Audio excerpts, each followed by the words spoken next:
Why make one pair of witchy stays when you can make two at the same time? Double the looks, double the trouble.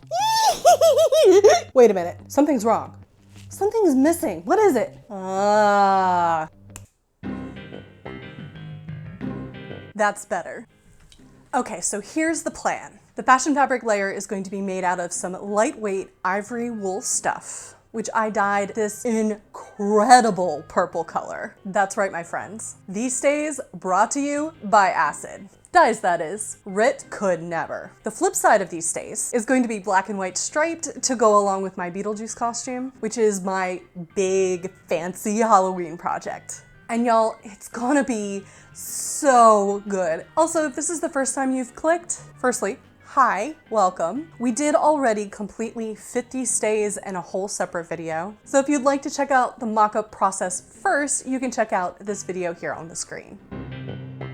For the inner lining layer, we're using medium weight herringbone linen from Burnley and Trowbridge. This is my favorite historical fabric to use for interlining because it's reasonably priced, tightly woven, and breathable. Some of you may be wondering why I cut off the seam allowances from a pattern that has perfectly acceptable seam allowances already on it. The answer to that, my friends, is precision. Precision is extremely important in corsetry. With the seam allowances cut off, I can then trace the stitching line directly onto my fabric exactly as they were meant to be drawn. Then I don't have to worry about going back and measuring the line out using a ruler or sewing gauge, which might lead to a mistake. I say this a lot in my corset stays and bodies videos, but it always bears repeating. One tiny change goes a long way in corsetry. If your seam is off by 1/4 of an inch, that will translate to a full 1/2 inch per side on your body. And since supportive garments deal with negative ease, that is going to completely change the fit of the thing.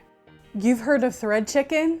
I'd like to introduce you to fabric chicken. That's right, folks, I have 0% margin of error for this. I am probably gonna have to piece just a little bit at the back. Here's hoping I don't make any mistakes.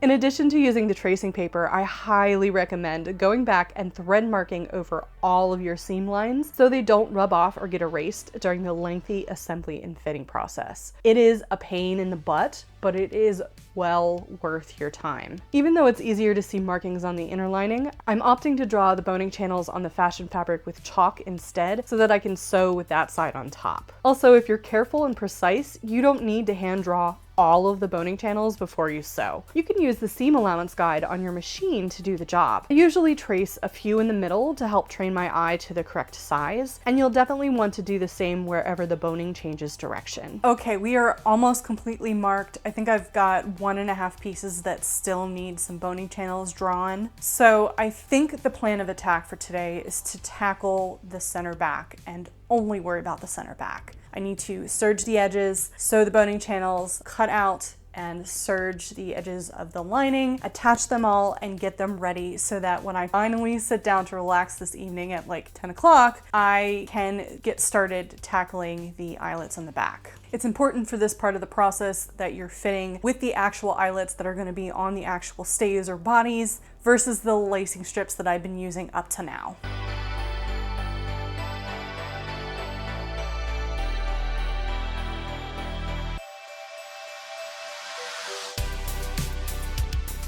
It's important when sewing your boning channels that you start from the center of your piece and work your way out to the edges. You want to make sure you sew in the same direction for every channel to avoid your fabric wrinkling, and it's best practice to start with a difficult direction first, as you see me doing here, so that you don't get burned out on the easy side. Trust me when I say it's easier to keep going when the fabric bunched up in the throat of your machine is getting smaller, not larger. I also like to test and make sure my channels are the right size before I get too far into my job. All right, I could have done a better job with this. I'm not gonna lie. As you can see, it's kind of skewed skewed this way too, and I was way off on my center line. So this is going to be quite a bit wider than my mock-up, but that's okay. If this happens to you, don't worry about it. We can compensate on this side once we try on if we need to. The one thing I'm not gonna do is take out all of these boning channels and redo them because I'm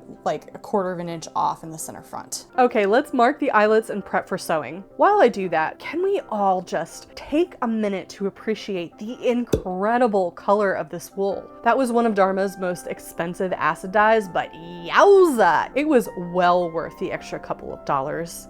So here's where the fantastical follies making our lives more difficult than they really need to be bit comes in. If you're only just making a pair of stays, this next part is easy. But we are not making just a pair of stays, we're making a pair of reversible stays. And not only are the stays going to be reversible, but the lining side, the reverse side, is striped. Not only that, but the center front of these stays are cut on the slight bias, which makes our lives so much more difficult. If it was cut on the straight grain like all the rest of the pieces, we wouldn't have an issue figuring out what direction we want the lines to go in the center front, but that is not the case. Now, if I had chosen to do the historical version of these stays, which is sewn at the center front, it does not have a center front opening or a stomacher, this would be an easy decision. I would just match it on the diagonal and have a really cool, fun chevron in the center front, which I love, but that is not the case. We're gonna have the stomacher, and the stomacher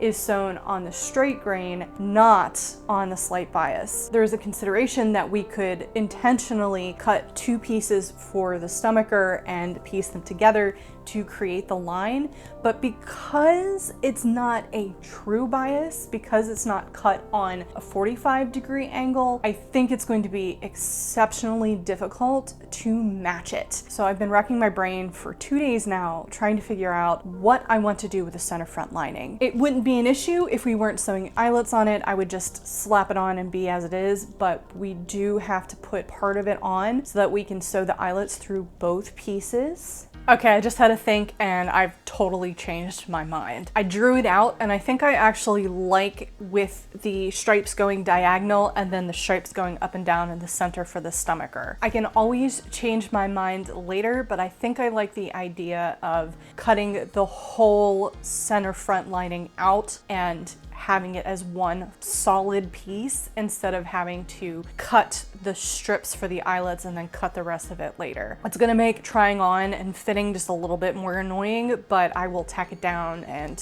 it'll be fine.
Now let's deal with the open edges. You only need to baste here because eventually there will be twill tape.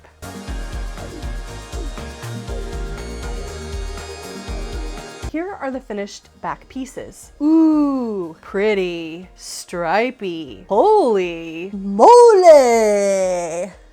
Okay, with all of those decisions made and the eyelets well underway, now we can get started sewing all of the rest of the boning channels. At least this should go a little faster because there's significantly less to do. Luckily for you, I did that all off camera. So let's baste these witches together. When you're doing this, make sure you align your stitching lines, not the edges of your fabric. You did what I told you to do and thread marked all of your stitch lines, right?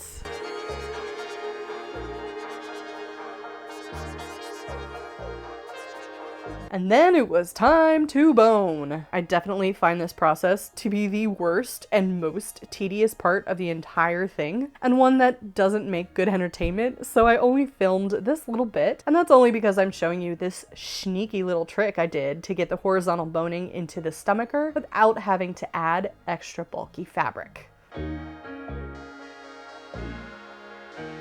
As I stated earlier, all of the fitting is already in a separate video, so if you are interested to see why and how I'm making adjustments on this, you can check out that if you already haven't. However, I cannot make any rational decisions right now because, well, partly because my stupid shift won't stay up, which is driving me absolutely insane, but also because the boning is just driving me crazy. So what I think I'm going to do is go ahead and baste along the seam line on the top of the stays so that the boning cannot escape up into my armpits. And that way I can tell whether the poking is because of the boning escaping, or if it's still poking me, then that means that the top of the stays is too high and I need to adjust the arm side. Alrighty, my friends, suddenly we have stays. So let's talk about the next steps here. I do need to modify for the fit a little bit. I also think it's time to put in the straps. Now, originally I wasn't going to put straps into this. I was going to go ahead and do the same thing as I did with my mullet stays and do the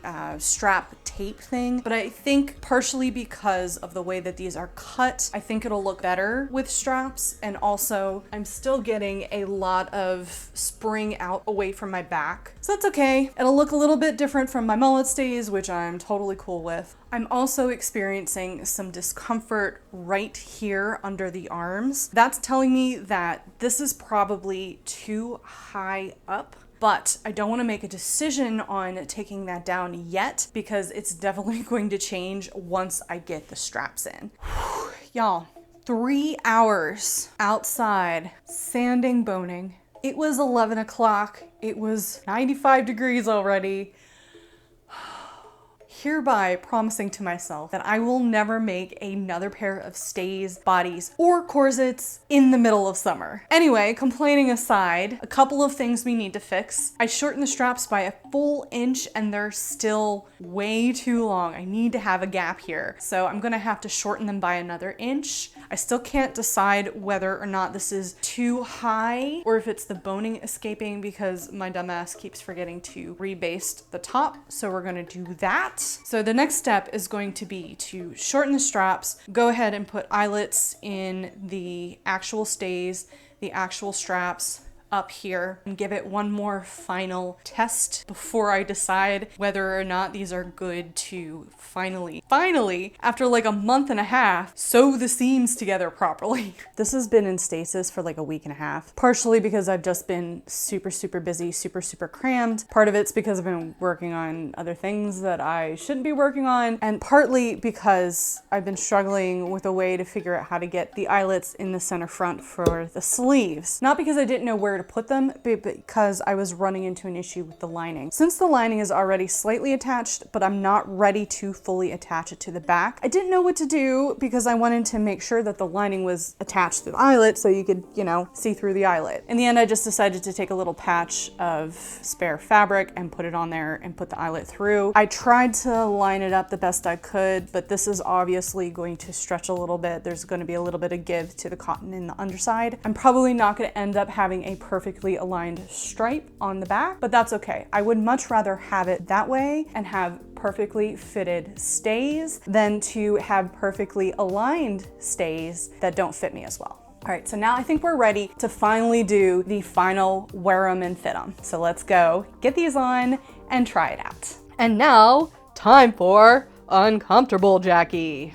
Alrighty, my friends, I've been wearing this for a couple of hours now and I am quite uncomfortable, particularly when I sit down. I'm getting a lot of pain in my back and it is buckling like crazy in the center front. I fiddled with the lacing, I pulled it tighter, I loosened it, I'm still getting pain. So I can only conclude that the tabs are too long in the back. I ripped this one up a little bit, which I should not have done, really, that was bad, but I didn't want to take them off, and immediately felt some relief. They're at where they're supposed to be according to the pattern, but I am uncomfortable, and it's more important that I be comfortable than the tabs be breaking at the exact point that is historically accurate. Also, with my straps where they are, this is very uncomfortable. It is poking the heck out of my underarms. So we're going to shorten this part by about 1/2 inch. Now I'm not actually going to cut anything yet. I'll show you how I modify that to test it for the mock-up process. This shoulder strap feels like it's gonna fall off. This is partially to be expected. I am not straight, like I am crooked and I slope down this way. One of my legs is slightly longer than the other. However, I have been wearing this for a couple of hours and it has not actually fallen off. So I think it's okay. I still think it's too long in the front, almost as long as my 17th century unicorn bodies are, but I'm not going to change that yet. I need to get the other changes in place first before I make any decisions about shortening this, because once I shorten it,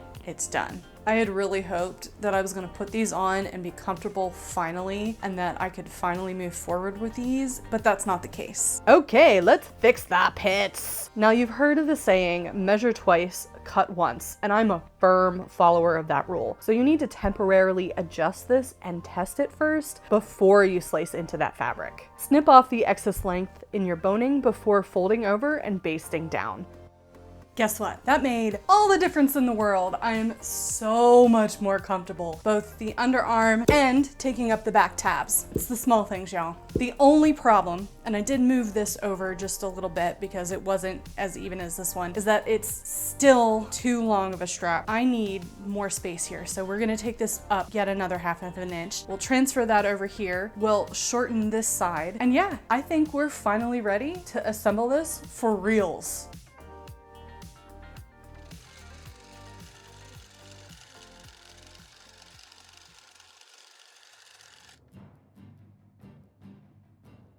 I want to say a huge thank you to all of my contributors over on Ko-fi. It's extremely difficult financially to keep a channel like this running, and without your support, it'd be impossible for me. It truly takes a village, so if you're enjoying this video and have the means to contribute, please consider checking out the link down below. Otherwise, as always, saying hello in the comments and sticking around to the double reveal also help me out a lot. Do you have them? Guts! As you can see here, the purple and inner lining are basted together. We're going to baste again, making sure that the seam allowance of the lining is tucked under and down past the shoulder seam ever so slightly. We need the stomacher to match the length of the center front, so we'll test it first to make sure it's the correct size. Looks pretty good.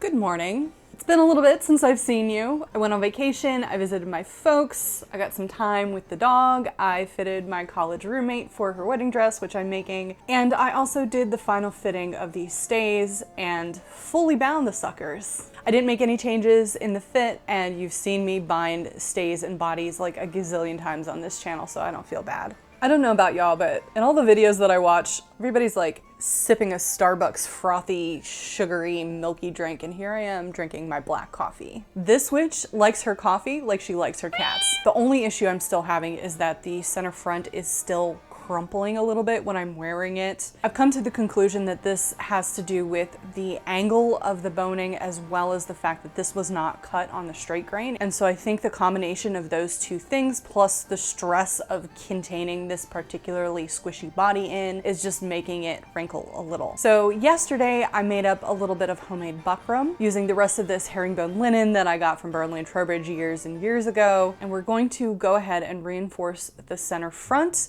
Okay. I better stop chugging this coffee. Let's go work on this. This is a really great use for all those weird bits of linen you stashed but didn't know what to do with. And because it's interfacing, you can piece to your heart's content.